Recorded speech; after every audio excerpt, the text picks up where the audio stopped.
Okay. Our next comedian, he's brown. Give him 20 riyals. He's very good.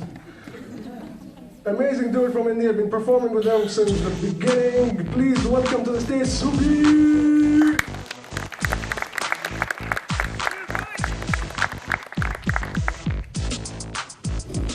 Good evening. So have a nice time. That. I want to tell you something that I remembered while I was coming up the stage. A few days ago, my son comes to me and he tells me, "There is something very funny happened in class today. I want to tell you. And if you do this on stage, you don't even have to talk. People will just laugh. You need to do this." I said, "Okay, tell me." Today the teacher told she's not going to teach us. So you can, as long as you don't make noise, you can play whatever you want to do. So me and my friends, we were playing, and the girl in front of me, Sarah, she gets up and she shakes her bum and she sits down.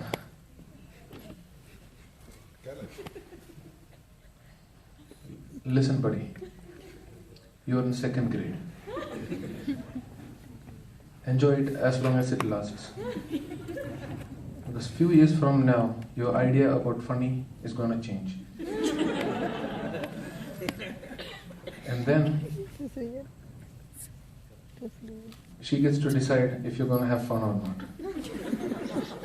No, daddy, no, not that. Listen, it was very funny. The teacher also laughed.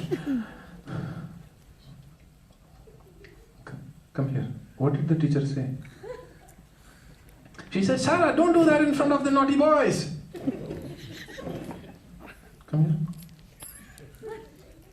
You have your teacher's number in your diary? Yeah, I think so. Okay, come here. Don't tell mommy you told me this joke. And you can play in my mobile, okay? See, I have this theory about life. In kindergarten and junior school, the teachers are either smoking hot or so ancient, you don't know if they are coming or going. Anyways, I'm a nice guy. I don't swear, ever, at anyone. So when I said this, my friend said, "No, we don't think so." I said, "See guys, this is just the way I am." They disagreed. I began to lose my control.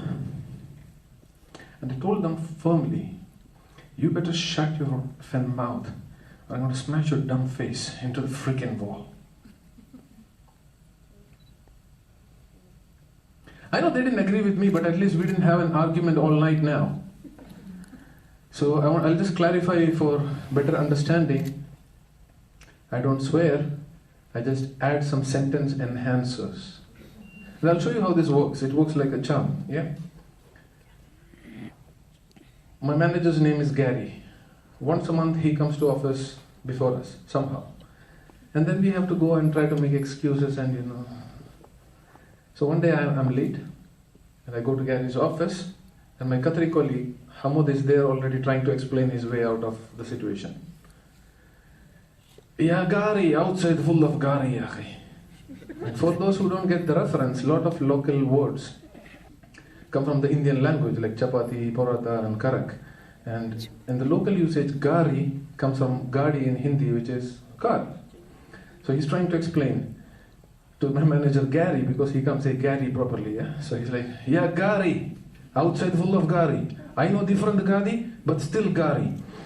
When I want to come, traffic police stop me and let all other Garis go. Then I stuck behind them. When I get there, hada mushkila, full of traffic, people honking, jumping, flashing from back. The people are crazy, the road is mad." Subeer, you can say that, I don't want to get deported. And then Gary looks at me, "Hey, what's up with you, Subeer?" "Full of Garis outside." And Gary loses it. He's like, "What's wrong with you guys? Can't you guys just wake up 5-10 minutes earlier so that you don't have to stand here like fools in front of me every day?" Ahmad is, "Yeah, Gary, why you become so hot, ya akhi? I have chapati and karak in my office." And that time the T-boy walks in and he's like, "Muhammad, bring talata karak and ashra chapati. Yalla Subeer, ta'al, sit with me, we sit for half an hour, relax, and then we think we work today or not, okay?" So a few days gone. Same situation, Gary's in the office before us, and then we come there.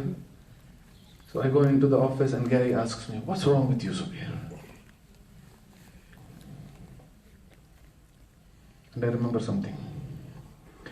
"Gary, do you know the kind of trouble we have to go to get from the other side of the town to this side of the town because the office is in West Bay and all people on the road, man?" And Gary is like, "Hey dude, cool down, man, before you blow a gasket or something. Yeah, Hamoud, you have chapati and karak today? Take him to your office and don't send any visitors to him, okay?" And then Hamoud is like, "Yeah, my dear Indian friend, ta'al. Come to my office every day morning. Why you go khashma khashay Gary, ya akhi? Come to my office. Khalli walli Gary, khalli walli work here." You can see that I don't want to get deported. Anyways, everything sounds better in French, right? How many French speakers in the crowd? You think I can see your hand? I saw something move. I think it's a hand. Please make some noise. How many people speak French? Even that one guy didn't say. Please! Okay, everybody else, clap for that one guy who speaks French. See, I like French, but I don't understand it. I don't know from where this fascination comes. Because till I finished high school, I hadn't even heard how French sounds like. And after that, neither my wife nor my girlfriend speaks French. So I don't know from where this comes. I think... You guys need coffee? I think it's because French sounds so nice. And what I noticed is when you go to the restaurants, some of the restaurants are renaming their menu as a la carte. So I walk into one of the regular diners with steak and hamburgers and French fries, and I walk in, the guy says, "Good evening, sir, have a seat. What would you like to order today?" And I said, "Can I see the menu, please?" And he told me, "Oh, so you will order from the a la carte?" I said, "Whatever, just bring the thing." So he brings it to me. I'm looking through this, and it has regular stuff: steak, ribeye, French fries, grilled chicken. So I called this guy, "Excuse me, please come here. You call this a la carte?" He said, "Yes, sir." I said, "Look, when you write grilled chicken as grilled chicken, it's a menu. When you rewrite the same thing so that it confuses and scares the diner, this is called a la carte. And the proper way to say it is a la carte. Right, sir?" Not really. I said I don't know French. I just like how it sounds. So, this guy says to me, "So what's wrong with this?" I told him, "See, grilled chicken, you need to rewrite it as ferocious chicken hunted from the Amazon forest, transported on a bed of cold ice to preserve freshness, feathers plucked by somebody drinking beer, and then Himalayan spices on this side, chili and garlic on this side, African tomato on this side, and then grilled to perfection for 3 days. This is a la carte." And he's like, "What do you mean? See, you're scared and you're confused. This is a la carte." Anyways, how many of you seen me perform before? I cannot see hands in the dark. Make some noise. Okay, any of my sets that I've done before, tell me and I'll perform it now. Any you remember?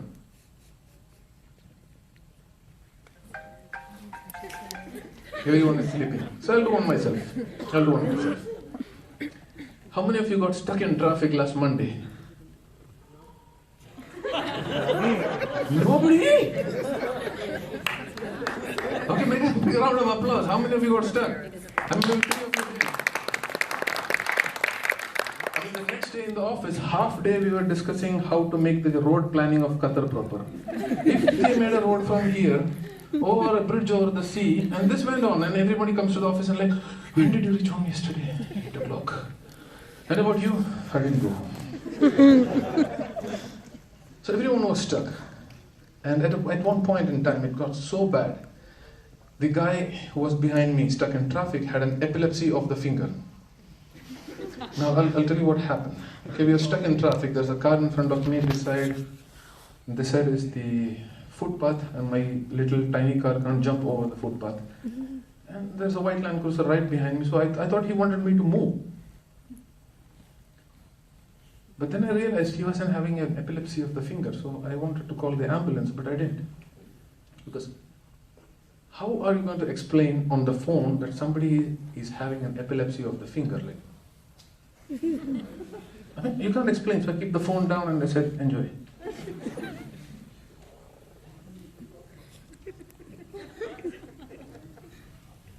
Now, when the rains, and 2 weeks ago when the first rain came, do you know there was a tornado in Al Khor? Yeah. You all saw the video, right? There are a lot of videos on Facebook. So the next day I go to office and I was explaining this to a colleague, and this guy was like, hey man, it's not a tornado, you call it a whirlwind. And I told him, the real word is a gustonado. I was not trying to get technical on all that. Let's begin to remember. Go. So what happened when this gustonado, it was almost the size of a bus, and it was on the side of the road, on the main highway from Lusail to Al Khor, and all the big trucks and the cars were stopped on the side of the road. One guy, he goes off-road, drives up to this thing in front of him, and he does this. It didn't move.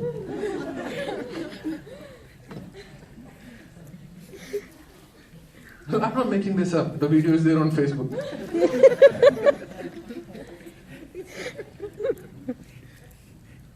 The thing is, we don't drive anymore, Indo. We crawl. And there is a way you do it. So if we try to drive, it would be like this.